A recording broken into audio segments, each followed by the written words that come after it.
The Match Ball. Hi, welcome to the Match Ball, streamed live for our TSB Plus members, Dan, Michael and Moscow, following the Palace 0-0. Brought to you with Levi Solicitors. 10% discount on your legal fees at levisolicitors.co.uk/the square ball. Football, entertainment for the masses. That was a difficult watch, wasn't it? It was stressful and it wasn't pretty, but it's a point. Whether that point is enough, we'll know in about another 4 weeks. I mean, we had the international coverage, we'll call it, with Martin Tyler on it. The first half, he was talking about what a great game it was, and I kind of got to half time and I thought, was that good? I think he was calling it frenetic. He kind of was making out like it was exciting though, and it was basically just really niggly and crap. You'll often find that they have to sell it more the worse. Yeah. The game actually is just like, no, you are enjoying this. You did, your subscription is well worth it. You please don't cancel. Keep watching the Premier League. Don't turn over. I think Blackburn won 4-1. That could be quite a good game, yeah. Oh, have a look at that. The Championship's got a lot to offer. Exciting league. Got to beat Preston, yeah. But yeah, it got to, I think, 75 minutes on the clock, and I felt like I'd been watching that match for about 3 days, and there were 3 days while I had COVID. It was that kind of just like, this is. It felt like it was never going to end. Yeah, it wasn't very enjoyable. I mean, it's funny, isn't it? I get stressed by other games. I didn't feel particularly stressed by that one. I don't know why. Maybe because it was so ugly and it could have gone. Well, it had no shape, did it? It wasn't a particularly. They definitely felt more likely to score from about, I don't know, 65, 70 minutes onwards. I was thinking, do you know what, let's have a point here. The first half of the second half, the third quarter, if you like, I thought we started to come into it, and I'm glad I didn't externalise that thought. You know, because it all went wrong. I was thinking at one point I thought, well, we're growing into this. This could be, we're waiting to sort of pounce late on or whatever in the way that we do. Our fitness will tell or whatever, but they sort of grew into it, didn't they? I don't think the Greenwood substitution and the Gallart substitutions particularly worked either. No, because that involved changing the shape a bit, didn't it? When Greenwood came on first of all, and then when Gallart came on, I mean, it didn't help that the ball was just never up that end of the pitch either. But then, this is against the backdrop of it not sticking with anybody, just about all over the pitch for us. Really, there was never any passage of play where you thought, oh, that's dead nice, is it? Anything that was good. Like when there was a tiny bit of good skill, it was immediately followed by something terrible. Like Rafinha would do a nice turn or something, pass it, and then it would just kick it straight out of play. Or we'd do something nice defensively and then just pass it directly to them again. It was very hard to watch. I don't feel like we managed to string 3 or 4 meaningful passes together at all in that game. No. Yeah, it's a hobby horse already since Marshall's come in, but the lack of width is just it. It's not even a stylist thing.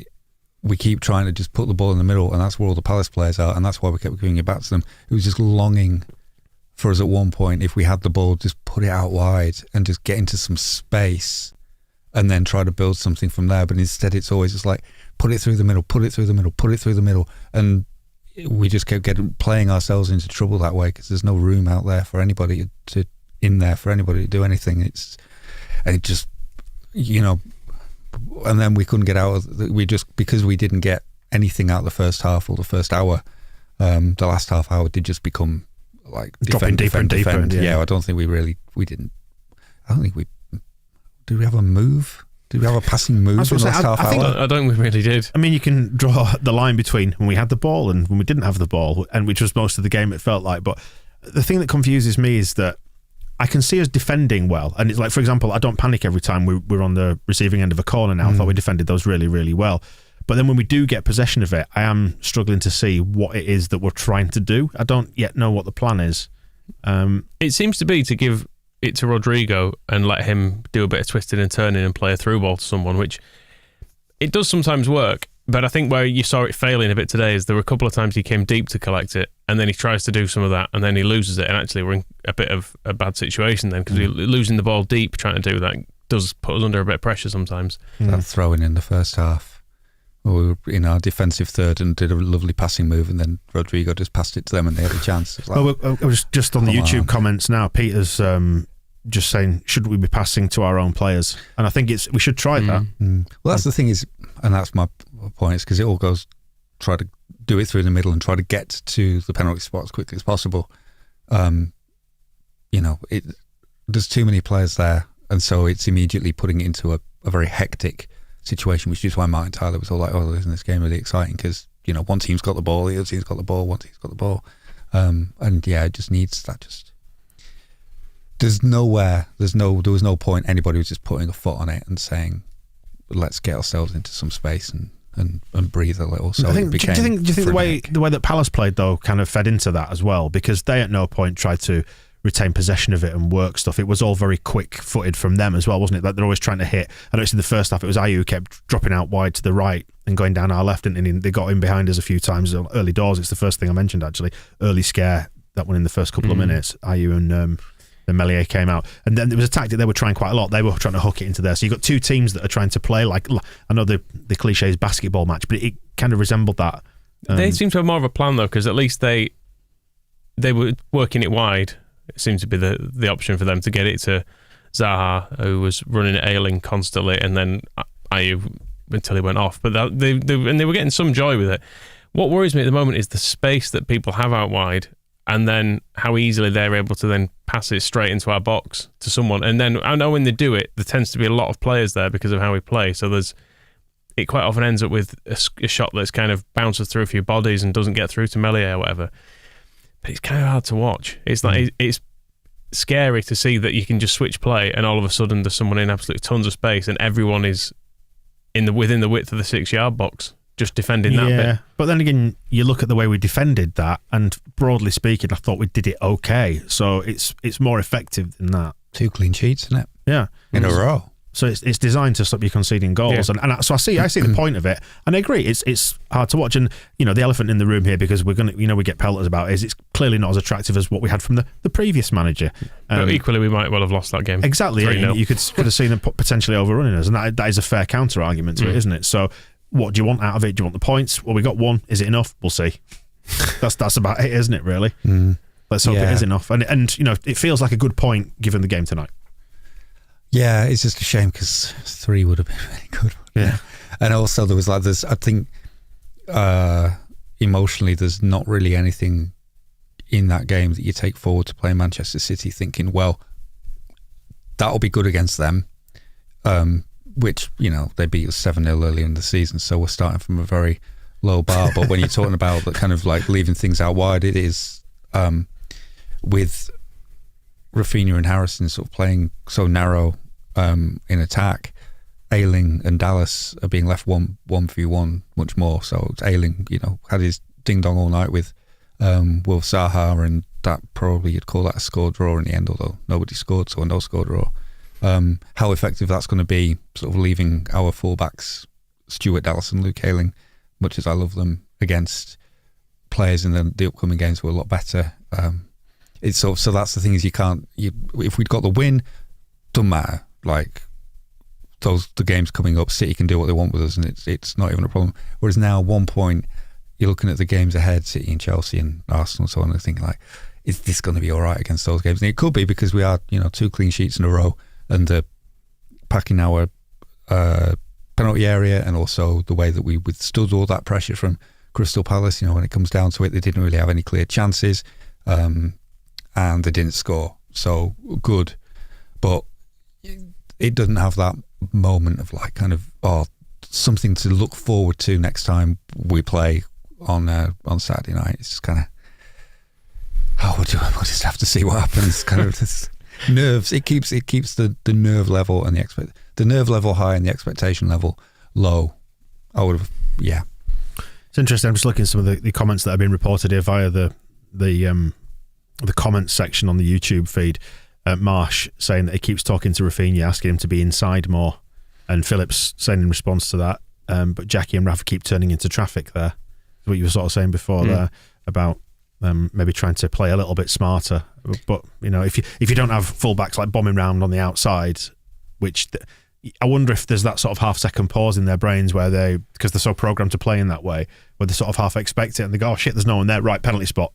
And it's been mentioned as well. Penalty spot is Dan James. Yeah, and Will's saying in the comments here, like, the players sometimes seem to be getting a little bit too caught up on the idea of scoring inside 8 or 10 seconds or whatever it is, and like that's the only way to do it, But I didn't see any plan. I've got to be honest. For scoring a goal, I'd be lying if I said I could see what they were trying to do. It seemed fairly chaotic. I can see defensively. I can see the improvements, and I can see what we're doing in that side of it, because we're just leaving numbers back, and we're more tight. And you've got to say set pieces and stuff have improved dramatically. Like have we conceded from a set piece since Marsh came in? I'm not sure we have. Don't know. We look fine on them anyway. It's not like a corner was. It felt like a decent chance for them every single time, didn't it, at one point this season? Whereas now that side of it's kind of all right, and when we do lose the ball, there doesn't tend to be an enormous space. It's just the depressing bit of it when we do have the ball and there's no option. And quite often it's even in the defensive areas as well. Like you saw Cooper a few times being frustrated as well. Like when it showed like a close up of his face, you could almost see him saying, "I've got no one to pass to. What am I supposed to do?" And you end up just hitting it down the line, like you do it, or trying to play it off the man or something like that. Yeah, which is, I don't know. Maybe it's fine. Maybe it is. Yeah, maybe it is. And people, again, I'm just sort of following the general ebb and flow of this on Twitter. But it's style versus point is the argument. And until we get to the end of the season, we don't know whether this has been the right move or not, do we? And even then, if we do get to the end of the season, and let's say it proves to be the wrong move and we go down, we still can't ever turn around and say that keeping Bielsa would have been the right thing. It's a pointless argument, isn't it? And people are constantly kind of retreating back to that. I think we can separate from Bielsa now. That we don't need to compare it to Bielsa. We can judge this as its own thing and say that what we're seeing isn't all that great attackingly. Is that a word? Attackingly. That's not a word, Donald. is it? Attack-wise. Because it was some of these problems were there against Watford, weren't they, as well? These aren't new things. It's just that they're a better side than Watford, so what didn't completely fall apart on a few occasions. Collins, sorry, go ahead, Moscow. I was just going to say, because it's based on what you were saying about Rafinha always turning inside, like, it took half an hour to see Rafinha do anything tonight. Did you enjoy his long throws? Apart from the long throws. They're not very long, are they? That's what they've been working on. Was quite good. So they all went on holiday for a week, and that's what they've been working on at Thorpe Patch for a week. But that's kind of it. And it was striking that when I was always struck watching Rafinha play for Brazil, that he plays very differently to how he did for Leeds ever, because he was almost on the touchline for them and cutting in along the goal line, and really so much wider than he ever played for Bielsa. And for Brazil, he's been absolutely incredible, to the point that he's now almost certain to be going with them to the World Cup. And then, so now we've got the way that we're playing now, and he's anonymous, and I don't think that's a good thing. It's not utilising the best skills of our best player, you could argue, I think, is it? No, and then I think, so Rodrigo also was quiet, but then he's been in good games before. And then Calvin's come back tonight was supposed to be like, that's going to sort everything out in midfield. But actually, we're having to take Click-off at half-time and put Koch in there because midfield was just absolutely nowhere in the first half. And that worked a real treat. Yeah, it didn't make anything better. And I think, again, there's a style change there, because it used to be Calvin was the midfield. He would all that work, and he's a quality player, and he was able to do all that work in defensive midfield. Now with two of them there, you're relying on Calvin is only responsible for half as much as he was before, and it feels like we maybe had, the results against some of the teams this season don't bear out, but then he wasn't playing, so that's what I should remember. We're maybe not getting the best out of Calvin because he was better doing more of the work than having the work divided with somebody who is not as good as him in that position. So if, he... Like Declan Rice, for example. Yes. Anywhere the ball used to go in that position, Phillips would charge to it. Now, it might be Phillips, but it might also be Click and it might be Koch. So there's less of a base there. And that also, because one of them's come back, it means there's less of a player for Phillips. If he does get the ball, he's not got the player to pass forward to because they're here next to him. So it's Phillips' comeback ended up as well being a little bit kind of like, because the dream was he would come in and he'd set Joffrey up for 3 overhead kicks and we'd win 9-0, but it didn't happen. Jack's saying square pegs in round holes again, and that's the thing, isn't it? That was the risk inherent in one of the risks in changing manager when we did is having players who are not necessarily suited to the system in the same way that we've seen. We saw it under Bielsa as well, didn't we? It's just a different kind of square pegs in different holes. What do you think he was trying to achieve today with the Click and Cock substitution, because I didn't think it was going terribly in there, and I think we were worse with Cock on the pitch than Click. I think probably, and he's done it twice. He did it against Norwich as well, and it made us worse then. It's to get more control, isn't it? To try and to intercept stuff and stop through balls, I guess. But it just feels like we lose possession, which is the last thing you want if you're trying to control a game, is to just give the ball away all the time. I don't know. It feels like a fine hanging on for the last few minutes substitution. But this is what we've got. We don't have two deep line midfielders. The timing of it seemed odd, because he was talking to him. It was like 38, 39 minutes. You saw him on the sidelines with a bit of paper and stuff. Yeah, but he'd obviously identified the problem, hadn't he, in the first half, by saying that this isn't quite working. A big old ding dong with overplayed, but he was arguing in the background with Click when Zaha was having one of his moments. Yeah, and so he obviously wasn't happy with what Click was doing. But I suppose we should remember we were going to be having. Or assumed the dream was Phillips and Forshaw would have been playing in there, so we are trying to make do with second best. But I didn't think we didn't have enough control in midfield in the first half, so I can only assume Cock was supposed to do that, and he didn't. So never mind. But we got out there with a point, and all our players are nicer people than Wolf Zaha. Yeah, we do need to mention him, and to a certain extent, apart from Dan James, who was a right little hooligan. Conor Gallagher as well, because what we saw a lot of tonight, and I enjoyed the needle aspect of it. In fact, I think the needle aspect towards the back end of the first half was probably the most enjoyable aspect of the game, when we were really annoying them. There was really no needle in it, though. There was one bad tackle in the game, which was the Dan James one. That was perfectly executed. What are you on about? And that was essentially it. I mean, he's our dirtiest player now, isn't he, Dan James? He gets the same booking every week, and it's always like a good value one, isn't it? You never look at it and go, it's a bit soft. You always go, yep. He's scrappy do. That was his best yet tonight. Yeah, it was almost. He's getting later and later and later.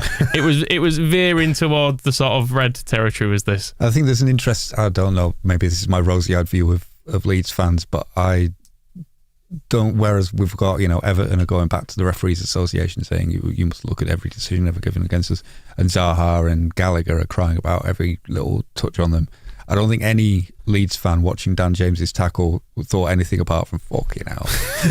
Like, that's a booking. Whereas I just get the feeling with the Premier League in general that if that's the wrong player at the wrong club, you'll probably get fans going like, no, that's not a yellow card. How dare they? We're going to start a petition. Dan James is innocent. Whereas Leeds fans we do seem still to have the sense to go, you can't do that. You cannot do that, Daniel. But you'll get into trouble. It's fun though. I have a slightly dissenting voice on the needle, because I feel like the last thing we needed was to give Crystal Palace a reason to win, because they're just meandering in mid-table. They're fine. They've got nothing really to play for.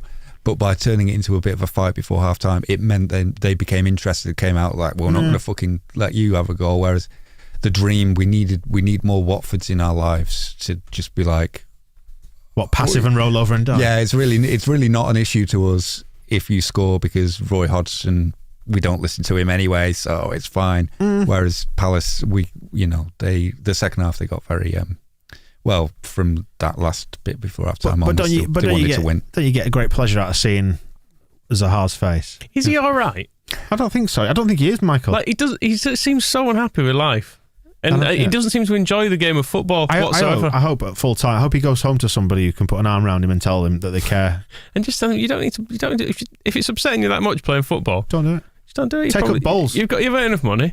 Take up a non-contact sport where people aren't going to, I would say, hurt you, but no one hurts him. He just jumps into people, doesn't he? He's got a really weird attitude. He's a very good player as well, but I just find it really odd that he seems to think football is like a game of trying to win free kicks.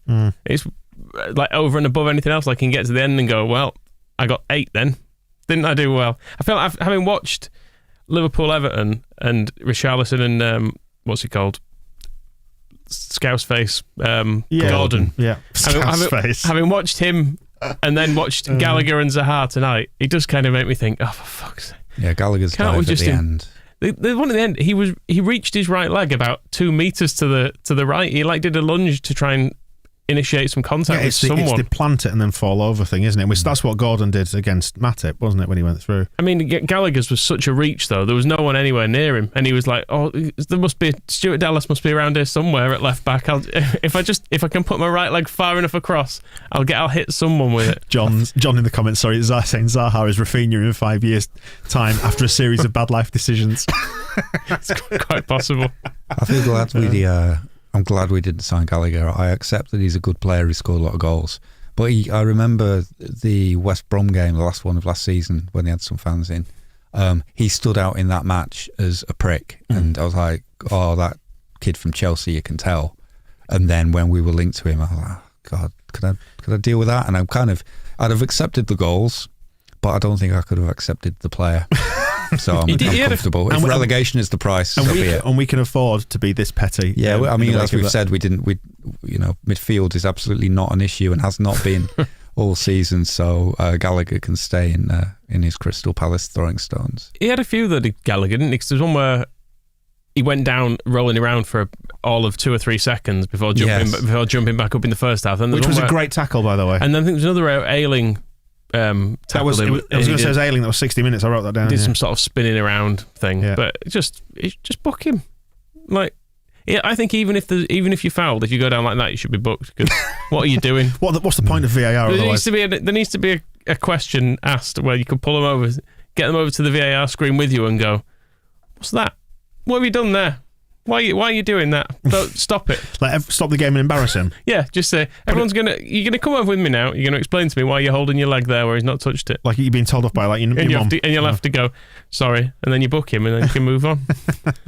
Some comments coming in from Jesse Marsh saying it's a big point. The players are disappointed with the draw after what he admitted wasn't the best performance. Sloppy in linking play once possession was won.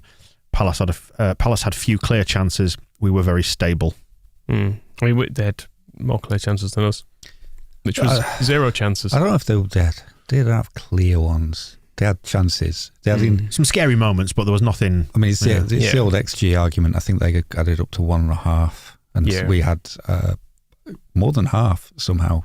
We had one. Oh no, they had one big chance. We had lots of little ones. I think Zaha, when he had 2 shots at Meslier, is a lot to do. That's probably the clearest chance. And again, and there was another shot that Meslier read well. I think it might have been Zaha again, where he cut in and he shoots, and he didn't have to dive too far because he positioned really well. Meslier, again, player of the season, superb. Give him every kind of different cake that he wants. But yeah, I guess those are the big chances. Came in 10 seconds for Zaha. Apart from that, it was all kind of, I mean, I suppose the Gallagher one where he sliced it past the post, but that's not a clear chance. That's just like a good effort in it. But he didn't put it on target. There were moments for them, I suppose, weren't there, where you thought they could have scored there, whereas realistically for us, we were just doing enough kind of like frantically blocking and charging about at the back that we didn't really let them get a shot in. Let's talk about Diego Llorente's arse tackle. Because when you saw him lunge for that, you went, no, didn't you? But then the replays actually provided a great form of entertainment, I thought. And again, when Gallagher was just looking for a bit of leg to run into and try and win a penalty. So, fuck him. Good. The replay was the last thing I expected to see on that, where because it was such a slow-mo as well, and because it was from behind the goal line, of him going slowly, and then you see, both his legs have missed the ball, and then his arse goes through it, and you're like, oh, we're doing that now, are we, Diego? Okay. Do you think his yellow card was deserved? No. He was just trying to. It was like a little tango, wasn't it? Where he had a hand on the man's waist. He was just trying to get round him so he could spin him. And a good value yellow. Yeah, it was. It was well earned. Proper one. Stu's in the comments saying our fans were brilliant, and yes, they were. You could hear them throughout. I think it was an absolutely fantastic singing away performance. It's one of those games where you know that the game's not of the highest quality, so you just kind of make your own fun, don't you? Really, there. Did it without a drum as well, so that's a win. Yeah, it was about 75 minutes where I noticed that it had been pounding away all game. Imagine that at Ellen Road. How quickly do you think that instrument would be broken? Yeah, I don't think it'd be allowed. Where was it? Was it there was that bloke who came in at some point? Was it in the 1990s from Sheffield Wednesday to try and introduce some more atmospheric things at Ellen Road? Do you remember this vaguely? And I think they may have flirted with the idea of instrument. John something. Yeah, John. Yeah, he was part of the England band that everyone hates, but I don't think he ever tried doing it at Leeds because I think it would have. he wouldn't not have landed properly. Carried out on a stretcher. But fans brilliant. Yeah. Anything else to say about any of this? Just tough going, wasn't it? Really? Yeah. Normally there's something good to talk about. I mean, the most random moment was the long throw by Rafinha that culminated in a flick on by whoever it was. I can't remember off the top of my head. Was it Click who did the flick? I think so. But then it landed at the feet of Liam Cooper. Oh, and he did like a little back heel. Did the back heel? Yeah. Cooper was good again. Yes. Let's say that. We do look more stable when he's in there. He was probably our best player. Yeah. Today. Organises things at the back, and that's he wasn't best player against Watford, but good. So he's been good since coming back. And the defensive improvements. I feel like I think every team at the bottom of the table is riding their luck against any other team. So you're going to give away chances, and it will end up being, you could look at that tonight and go like, we were pretty lucky to get a nil, but also way more solid than we have been pre-Marsh. So, City last time we played them, we were lucky to just concede 7, weren't we? So saying we were lucky to get away with nil is not like a criticism whatsoever. But it's so Man City. It's keeping it down to 3. I mean, we're spoiling the weekly show here and the prediction, the preview section in that. But keeping it down to 3. Hey, positive result. But that's just how wank the Premier League is, isn't it? If we go down, I won't miss this nonsense. I must admit, I've watched Burnley, Everton, and us in the last 2 days, and it's all been shit. I mean, what a come down from a holiday that is. You've come home from Spain, you've had a bloody nice time. And by the way, somebody asked earlier on in the comments, have I been away as well? I haven't. I just went out and did some practice walking for our charity walk in the sun. Caught a little bit of sun in Yorkshire. Yeah. There you go.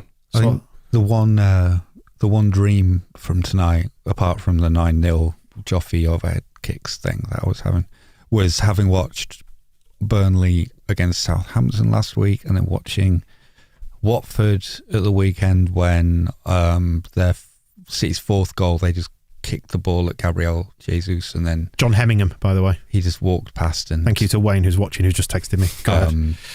And it was a penalty, and then Everton just making stupid mistakes, and Norwich to Tim Krul just kicking the ball to Quimirez, and that was a goal. Was that all those teams look terrible, and I just wanted Leeds tonight to just look really good, so I could just be like, well, we are way more competent than those. But we never really got it, did we? No competence. I think did I say that in the preview for this one? I said I just want us to look like we know what we're doing. Yeah. The weird thing is, earlier in the season, I'm talking back at the start, I think like Newcastle away and games like that, it felt like we came in here and went, we're going to be fine. We look like a good team still. It's going to pick up, and then it never did, and we didn't get any points. We do now. We now look like a team that's in 16th or whatever we are. Yeah, we actually now come in and go, well, we didn't play very well, but it's a point. Points in the bag. So yeah, it's probably fine if we stay up. I don't want to see us play a full season like this, I will say. I was going to say, if you get to next season and we're still turning out like that, if we start the season playing like that, you're going to be worried, aren't you? But this season, I don't give a shit. I just want enough points to stay up. Yeah. And I guess a point in this one, given the way it panned out, fine. And as long as we keep getting points as well, because that will hopefully be better than what Everton do. Everton have got Chelsea next. You'd hope. I mean, that's the one place Frank Lampard cannot whinge about, like not getting things, can't he? I never get anything here. The Chelsea are just favoured by the big teams. It's never fair. So we can't do that against them. So it might write a letter to somebody. It's at Goodison Park though, so that's the one thing that gives them a hope in hell. And then we're at home to City, and we just got to see what we can get. Just get to the other side of this one. But then away to Leicester for Everton, and then also away to Watford. And because they can't win away, come on Watford, come on lads, do us a favour. But yeah, we're there is a gap there, isn't there? That as long as Everton don't win, is their game in hand is one of the Leicester ones, isn't it? Have they got Leicester twice? They've done the one. They've done one. Did they play Villa twice still, or is that? Yeah, something like that. Yeah, there's all sorts of weird stuff going on. That might be Burnley play Villa. Yeah, they don't have things. I don't fucking. Was that Burnley? I can't remember either. Sorry, everyone. Yeah, well, I was going to say we've got 11 points in 5 games there, which, given what we need to stay up, is a bloody good return. So there's that. Yeah. If we can somehow match that or get anywhere near it across the next 5 games, the 5 games that remain. I will say that games a 5-game period with Watford and Norwich in Different. is likely to yield 6. I always said you were too negative, Michael. But, you know. But it is what it is, and you can't, we can't worry about who we got the points against. It's like, where are we going to get the points in the future? But we Man are City, that's where we get them from. looking at the form, unbeaten in 5, but Everton have lost 3 of 5. They've only won 1 in 5, so we are better than that. And let's hope that's the case for another 5 games. Yeah. And then the worries about whether we look like we have a clue or not. The other teams don't look like they have a clue, and Burnley, that can't last. That just cannot last. I'm glad you're confident. They've got to plateau at some point, haven't they? Yes. Good. Glad to hear it. We'll wrap it up there then. So this week, instead of doing the normal shows tomorrow because of this stupid bloody Monday night thing, we're going to push all that into Wednesday.